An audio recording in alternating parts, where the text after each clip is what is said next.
अस्सलाम वालेकुम नाज़रीन। आज मैं आप सब लोगों को नमाज असर के राज बताना चाहती हूँ, जो ये हैं।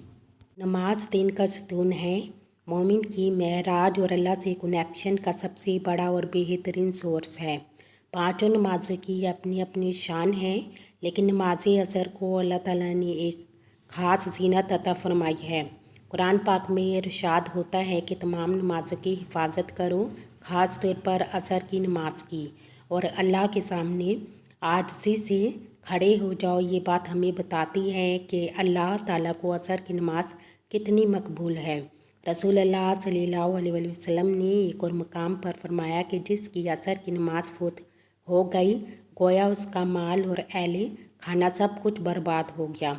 दुनिया में सबसे कीमती चीज़ इंसान के लिए उसका माल और रिलेटिव होते हैं। दिन रात की मेहनत, खून पसीने की जो कमाई है और ज़िंदगी भर की मोहब्बतें दो चीज़ों के गिर्द घूमती हैं। असर की नमाज का कज़ा होना उन सब चीज़ों के कज़ा होने से बड़ा नुकसान रखती है।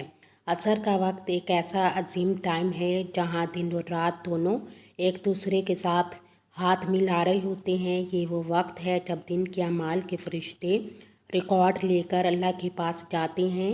एक हदीस है कि तुम्हारे पास दिन और रात के फरिश्ते बारी बारी आते हैं और वो असर और फजर के वक्त जमा होते हैं। अल्लाह ताला फरिश्तों से सवाल करते हैं, मेरे बंदों को किस हाल में छोड़ा? फरिश्ते अर्ज़ करते हैं, ऐ रब, हमने उनको नमाज़ पढ़ते हुए छोड़ा और नमाज़ पढ़ते हुए पाया। कितनी बड़ी खुशनसीबी है कि फरिश्ते हमें अल्लाह ताला के सामने नमाज की हालत में प्रेजेंट करें। और असर के टाइम अल्लाह के सामने झुकना दर हकीकत अपने अमाल का हसीन इख्तिताम है, जो हमें अल्लाह की खुशनुदी, बख्शिश और जन्नत की बशारत की तरफ लेकर जाता है। आज के दौर में असर का वक्त सबसे ज़्यादा आजमाइश का वक्त है। बाज़ारों में रश होता है, कारोबार ज़ोरों पर होता है, ख़रीदारी, मुलाकातें, एग्रीमेंट सब अपनी पीक पर होती हैं, और शैतान की पूरी कोशिश होती है कि इंसान को नमाज असर से गाफिल कर दिया जाए और बंदा दुनिया की मसरूफियत तर्क करके अल्लाह के हजूर झुकता है। अल्लाह ताला उस बंदे को अपना महबूद बना लेता है। रसूलुल्लाह सल्लल्लाहु अलैहि वसल्लम ने फरमाया, जिसने फजर और असर की नमाज़ों की हिफाजत की वो जन्नत में जाएगा।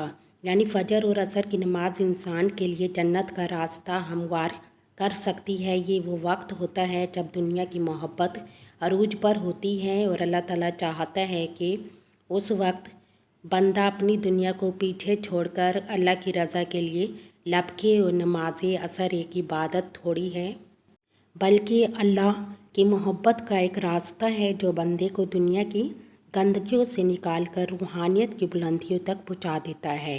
और जो बंदा असर के वक्त अल्लाह के सामने खड़ा हो जाता है, वो दुनिया के सारे धोखे, लालच को पीछे छोड़कर अल्लाह का वफादार बंदा बन जाता है।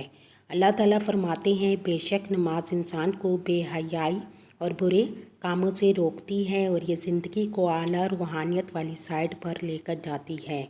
लिहाजा हमें नमाज असर से महरूम नहीं होना चाहिए।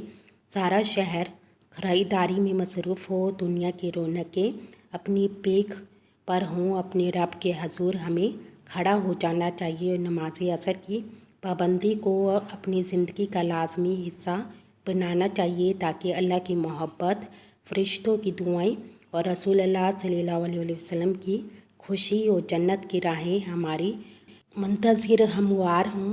अल्लाह ताला हमें फ़र्ज़ नमाज़ों की तौफ़ीक़ अता फ़रमाए। शुक्रिया। अल्लाह हाफ़िज़।